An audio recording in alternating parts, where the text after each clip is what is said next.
गुरु ब्रह्मा गुरुर्विष्णु गुरुदेवो महेश्वरः गुरु साक्षात् परब्रह्म तस्मै श्री गुरवे नमः। जननी जन्म सौख्यानां वर्धनी कुलसंपदां पदवी पूर्व पुण्यानां लिख्यते जन्म पत्रिका। आदित्याय च सोमाय मंगलाय बुधाय च गुरु शुक्र शनिभ्यश्च राघवे केतवे नमः।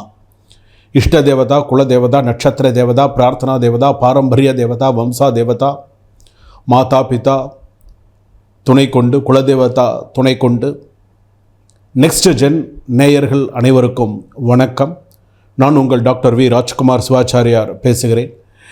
இன்றைய தினம் நாம் தெரிந்து கொள்ளக்கூடியது குரு மகா பயிற்சி. குரு ஒரு ராசியிலிருந்து இன்னொரு ராசிக்கு போகக்கூடியது. ரிஷப ராசியிலிருந்து மிதுன ராசிக்கு பிரவேசிக்கிறார்.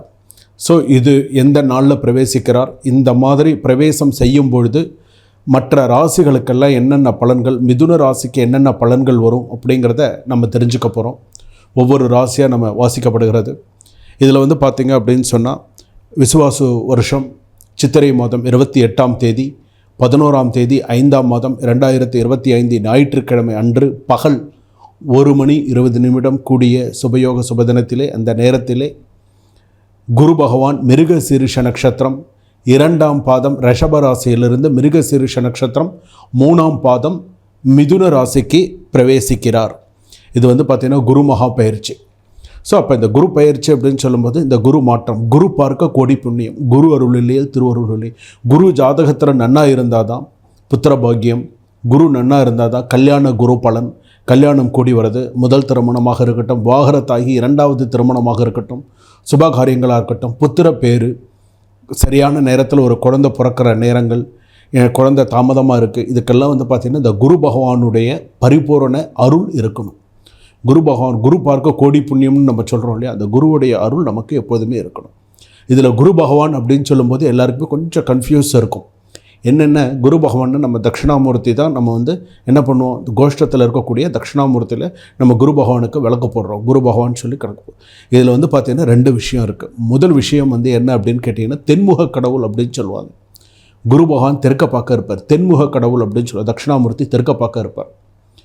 சின்முத்திரை பார்த்திங்கன்னா தெற்க பார்க்க இருக்கக்கூடியது. நவகிரகத்தில் இருக்கக்கூடிய குரு பகவான் வடக்கு நோக்கி இருக்கக்கூடிய குரு பகவான், வடக்கு நோக்கி இருக்கக்கூடிய குரு பகவான் தான் ஒரு ராசியிலிருந்து இன்னொரு ராசிக்கு போகக்கூடிய குரு பகவான். அப்போ இப்போ தட்சிணாமூர்த்தி அப்படிங்கிறது ஒரு ராசியிலேருந்து இன்னொரு ராசி. தட்சிணாமூர்த்தி அப்படிங்கிறது வேறு. தென்முக கடவுள் தட்சிணாமூர்த்தி சிவஸ்வரூபம் தட்சிணாமூர்த்தி, அதுவும் குருஸ்தானம், குருவுடைய ஒரு அருள் எல்லாமே இருக்குது. ஆனால் ஒரு ராசியிலிருந்து இன்னொரு ராசிக்கு அப்படின்னு சொல்லும் பொழுது குரு பகவானுடைய பூரண அருள் இருக்க வேண்டும். இப்போ மிதுன ராசிக்கு இப்போ குரு பகவான் வரார் அப்படின்னு சொன்னால், ஜென்மத்தில் குரு வரார் அப்படின்னு சொன்னால் அந்த ராசிக்கு எப்படி இருக்கும், அந்த ராசியான மற்ற ராசிகளுக்கெல்லாம் எப்படி இருக்கும், மற்ற கிரக நிலைகள்லாம் எப்படி இருக்கும், இப்போ மேஷ ராசிக்கு எப்படி இருக்கும், ரிஷப ராசிக்கு எப்படி இருக்கும், 12 ராசிகளுக்குமே என்னென்ன பலன்கள் எப்படியெல்லாம் இருக்கும், என்ன பரிகாரம் பண்ணணும், முக்கியமாக எந்த ஆலயத்திற்கு சென்று வழிபட வேண்டும். இது ஒரு வருஷம், அந்த குரு பயிற்சிங்கிறது ஒரு வருஷம். இப்போ இந்த வருஷம் வருதுன்னா இதோட அடுத்த வருஷம் அந்த ஒரு வருஷம் இந்த குரு பயிற்சி அப்படிங்கிறது. அப்போ அந்த ஒரு வருஷம் கழித்து அந்த குரு மாறும்பொழுது தான் அடுத்தது கடகராசிக்கு வர்ற வரைக்கும் அந்த மிதுன ராசியில் இருக்கார். அப்போ அந்த மாதிரி இருக்கக்கூடிய காலகட்டத்தில் நம்ம எந்த ஆலயம் சென்று அந்த குரு பகவானை வழிபட்டால் நமக்கு அமோகமாக இருக்கும், நம்ம வாழ்க்கையில் குருவுடைய அனுகிரகத்தோடு நம்ம நன்னா இருப்போம், எவ்வளவு தீபம் நம்ம ஏற்றணும், எப்படி நம்ம வழிபாடு பண்ணணும். ஒரு முறை போயிட்டு வந்தால் அந்த ஆலயத்திற்கு போதும். ஒவ்வொரு ராசிக்கும் நான் சொல்லக்கூடிய ஒரு முறை போயிட்டு வந்தால் போதும். மற்றபடி நீங்கள் உங்கள் உள்ளூர், நீங்கள் எந்த ஆலயத்தில் இருக்கீங்களோ, உள்ளூரில் இருக்கீங்களோ அந்த ஆலயத்தில் சென்று நெய் தீபம் ஏற்றி வியாழக்கிழமை குரு பகவான் வழிபாடு செய்தால் மிகவும் விசேஷமானது. சரிங்களா? அப்போ அந்த குரு பகவான் அப்படின்னு சொல்கிறது பார்த்திங்கன்னா, குரு அப்படின்னு சொல்லும் பொழுதே ஒவ்வொரு விஷயமும் சரி, ஒவ்வொரு ராசிக்கும் சரி, குரு நீச்சமாக இருக்கா, குரு பகையாக இருக்கா, குரு எந்த ஸ்தானத்தில் இருக்குது, குரு உச்சமாக இருக்கா, நட்பாக இருக்கா, சமமாக இருக்கா, உங்களுடைய சுய ஜாதகப்படி எப்படி இருக்குது அப்படிங்கிறதையும் நம்ம தெரிஞ்சுக்கணும். இப்போ நம்ம சொல்கிறது குரு பயிற்சி பொது பலன்கள் மட்டுமே. அப்போது நம்ம சுய ஜாதகப்படி சில பலன்கள் நமக்கு மாறும். நீங்கள் என்ன பண்ணணுன்னா, உங்களுடைய சுய ஜாதகத்தை சிறிய கட்டணத்தோடு வாட்ஸ்அப்பில் டிஸ்கிரிப்ஷனில் நம்பர் இருக்கும், சிறிய கட்டணத்தோடு நீங்கள் என்னை தொடர்பு கொண்டு உங்களுடைய ஜாதகத்தை வாட்ஸ்அப்பில் அனுப்பி கொடுத்து உங்களுடைய பூரண பலன்கள், குரு பயிற்சியுடைய பூரண பலன்கள் இப்படி தான் இருக்கும், என்னென்ன தான் செய்யணும், இப்படி படிக்கணும், என்னென்ன விஷயங்கள் அப்படிங்கிறது நீங்கள் பூரணமாக தெரிந்து கொள்ளலாம். சரிங்களா? இதுதான் அந்த குரு பயிற்சியுடைய விஷயங்கள். அப்போது இப்போ இனிமேல் மேஷ ராசியிலிருந்து மீன ராசி வரை ஒரு ராசிக்கு எப்படி எப்படி இருக்குது அப்படிங்கிறத நம்ம தெரிஞ்சுக்க போகிறோம். கும்பராசி நேயர்களே, உங்களுக்கு வரக்கூடிய குரு பயிற்சி எப்படி இருக்குது? 2025 அவிட்ட நட்சத்திரம் 3-4 பாதம், பூரட்டாதி நட்சத்திரம், அதே போல் சதய நட்சத்திரம் கும்பராசி. இந்த கும்பராசி அப்படின்னு சொல்லும் பொழுது கும்பம், மீனம், மேஷம், ரிஷபம் 4ல் குரு இருந்தார். அர்த்தாஷ்டம குரு அப்படின்னு சொல்லுவாங்க. 4ல் குரு இருந்து உங்கள் ராசிக்கு ரொம்ப பிரச்சனைகள்லாம் சந்திச்சிங்க குரு பகவான். பொதுவாகவே கும்பராசிக்கு கேட்க வேண்டாம் எந்த அளவுக்கு பிரச்சனைகள் இருந்ததுங்கிறது உங்களுக்கே தெரியும். வீண் அலைச்சல், வீண் பழி, அம்மாவுக்கு கஷ்டம், தன்னுடைய உடல் சரியில்லாமல் இருக்கிறது, மருத்துவ செலவு அதிகரிக்கிறது, அதே போல் பார்த்திங்கன்னா வாகன விபத்து, அதே போல் பார்த்திங்க அடுத்துன்னு சொன்னால் பார்த்திங்கன்னா கால்நடை சேதம், செய்வினை கோளாறு, சூழ்ச்சி, வஞ்சகம், நாடகம் இத்தனையும் இருந்தது. சனி பகவான் பார்த்திங்கன்னா ரொம்ப ஏழரை சனி, ஜென்மசனி இருக்கக்கூடிய எல்லா பிரச்சனைகளையும் போட்டு படாத பாடு படுத்து எடுத்துட்டார். மேலும் உங்கள் ராசி பார்த்திங்கன்னு சொன்னால் இந்த கும்பராசிக்கு அப்படின்னு சொல்லும்போது கும்பம், மீனம், மேஷம், ரிஷபம், மிதுனம். இப்போ எந்த ஸ்தானத்துக்கு வர்றார்? 5ஆம் இடத்துக்கு வர்றார். இந்த 5ஆம் இடம் பூர்வ புண்ணியஸ்தானம், புத்திரஸ்தானம், 5ஆம் இடம். இந்த 5ஆம் இடம் அப்படின்னு சொல்லும்போது இந்த ஸ்தானத்தை பார்க்கும்போது குரு பயிற்சியானது உங்களுக்கு ஓரளவுக்கு நல்ல வசந்தத்தை ஏற்படுத்தக்கூடிய காலம். வசந்தத்தை ஓரளவுக்கு ஏற்படுத்த போகிறது. குரு பகவான் உங்களுக்கு நிறைய நல்ல விஷயங்களை அள்ளி தரப்போகிறார். நிறைய நல்ல விஷயங்களை செய்ய போகிறார்.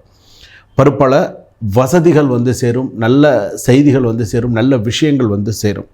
உங்கள் வாழ்வில் இந்த குரு பயிற்சியானது பல நல்ல நன்மைகளையும் நல்ல விஷயத்தையும் நற்செய்திகளையும் கொண்டு வர போகிறது. நீண்ட நாட்களாக வேலை இல்லாமல் இருக்கிறவங்களுக்கு வேலை, அதே போல் சில விஷயங்கள் எல்லாமே சக்ஸஸ் பண்ணக்கூடிய சூழ்நிலை இருக்கும். புத்திரபாக்கியம், திருமணம் சம்பந்தப்பட்டது பேச்சுவார்த்தைகள் நடந்துருக்கு. சில விஷயங்கள் எல்லாமே சக்ஸஸ்ஃபுல்லாக கொண்டு வரக்கூடிய யோகம் அமைப்பு நன்னா இருக்குது. குரு பகவான் ராஜயோகம் பெற்று மிகுந்த யோகங்களை தருவார். மனைவி, பிள்ளைகள் வழியில் நல்ல சந்தோஷத்தையும் மகிழ்ச்சியும் தரக்கூடிய ஒரு ஆண்டாக அமையும். தொழிலில் லாபத்தை பார்க்கும். அதே போல் நல்ல ஒரு உங்கள் கண்ணாலே பார்ப்பீங்க, அந்த அளவுக்கு தொழிலெல்லாம் நல்ல லாபமாக இருக்கும். நீண்ட நாட்களாக தள்ளி போயிருந்த திருமண விஷயமா இருக்கட்டும், எந்த ஒரு விஷயமா இருந்தாலும் நல்லா சக்ஸஸ்ஃபுல்லாக இனிமேல் சுபகாரியங்கள்லாம் நடக்கும். பழைய கடன் பாக்கிகள் எல்லாம் வசூலாகும். புத்திர பாக்கியம் சில பேருக்கு ஏற்படும். அதே போல் கணவன் மனைவி பிரச்சனைகள் தீர்ந்து ஓரளவுக்கு சந்தோஷமாக இருக்கக்கூடிய சூழ்நிலைகள்லாம் வரும். உடல் உபாதைகள் நீங்கி மன மகிழ்ச்சி ஏற்படும். வெளிவட்டார பழக்க வழக்கம் நன்மை தரும். பூர்வீக சொத்துக்களில் இருந்த பிரச்சனைகள் நீங்கிவிடும். அடுத்ததாக கோர்ட்டு கேஸ் பிரச்சனைகள் சில விஷயங்கள் சாதகமாக முடியும். அதே போல் தெய்வ வழிபாடு, தீர்த்த யாத்திரை இதெல்லாம் போகக்கூடிய ஒரு சில நல்ல விஷயங்கள்லாம் இருக்கும். அதே போல் கும்பராசி அப்படின்னு சொல்லும்போது குரு வழிபாடு ரொம்ப சிறப்பாக இருக்கும்.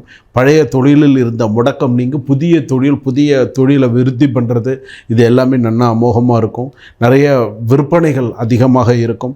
அதே போல் பார்த்திங்கன்னா சில பேருக்கு பார்த்திங்கன்னா புதிய தொழில், புதிய சம்மந்தப்பட்ட விஷயங்கள்லாம் சில பேருக்கு அமோகமாக அமையும். சில பேருக்கு பார்த்திங்க அப்படின்னு சொன்னால் லாபம் அதிகமாக வரும். சில பேருக்கு கமிஷன் பேசிக்ஸில் இருக்கிறவங்களுக்கெல்லாம் நல்ல ஓரளவுக்கு நல்ல யோகமாக இருக்கும். அதே போல் பலவிதமான வசதிகளை தரக்கூடியது, பலவிதமான ஒரு சந்தோஷத்தை தரக்கூடிய ஒரு ராசியாக இந்த கும்பராசி அப்படிங்கிறது இருக்கும். அடுத்ததாக பார்த்திங்கன்னா கும்பராசிக்கு அப்படின்னு சொல்லும்போது உத்தியோகஸ்தர்களுக்கு மேலதிகாரியான ஒரு நல்ல ஆதரவு உங்களுக்கு இருக்கும். சம்பள உயர்வு, பதவி உயர்வு, விரும்பிய இடமாற்றம், நல்ல விஷயங்கள் எல்லாமே உங்கள் ஜாதகப்படி நடக்கும்.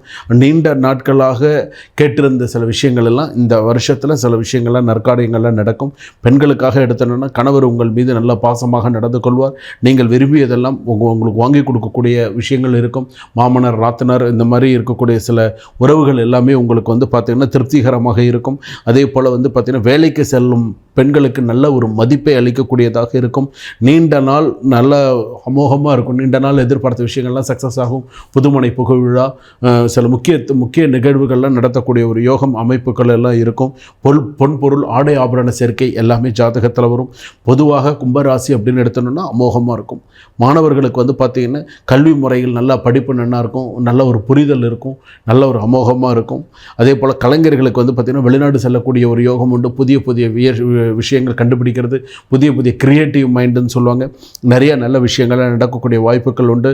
நல்ல ஒரு அதிர்ஷ்ட காற்று அப்படிங்கிறது ஒரு நிறைய நல்ல விஷயங்கள் நடக்கக்கூடியதாக இருக்கும். அதே போல் அரசியல்வாதிகள்னு எடுத்துட்டீங்கன்னா உங்களை விட திறமையானவர்கள் உங்கள் கட்சிகளுக்கு செல்வாக்கு பெறுவதை நீங்கள் பார்க்கலாம். அதே போல் வந்து பார்த்திங்கன்னா பதவிகள் தேடி வரும், வருமானமும் உயரும். அதே போல் வந்து பார்த்திங்கன்னா உங்களை சுற்றி அரசியல் நடக்கும் அளவுக்கு இப்போ ஒரு நல்ல ஒரு பெருமையாக இருக்கக்கூடியதாக இருக்கும். அரசியலில் மிகுந்த சிறப்பை பெறக்கூடிய ஒரு யோகமாக இருக்கும்.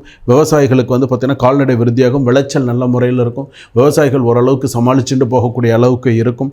அதே போல் வந்து பார்த்திங்க அப்படின்னு சொன்னால் பரிகாரம் அப்படின்னு எடுத்துட்டோம் அப்படின்னு சொன்னால் கும்பராசி பொறுத்தளவுக்கு என்ன மாதிரியான சில விஷயங்கள் செய்தால் அவர்களுடைய ராசிக்கு அமோகமாக இருக்கும் அப்படின்னு சொன்னால், கும்பராசி பொறுத்தளவுக்கு கும்பகோணத்தில் வந்து பார்த்திங்கன்னா கோபேஸ்வரர் அப்படின்னு ஒரு ஆலயம் இருக்குது. கும்பகோணத்தில் அந்த கோபேஸ்வரர் ஆலயம் போயிட்டு வந்தீங்க அப்படின்னு சொன்னால் நிறைய மாற்றங்கள் ஏற்படும். கூடியமான வரைக்கும் குரு வழிபாடு எவ்வளோ செய்கிறீங்களோ அவ்வளோக்குள்ள நல்லது. செஞ்சீங்க அப்படின்னு சொன்னால் அமோகமாக இருப்பீங்க. வாழ்க வளமுடன், வளர்க ஞானத்துடன்.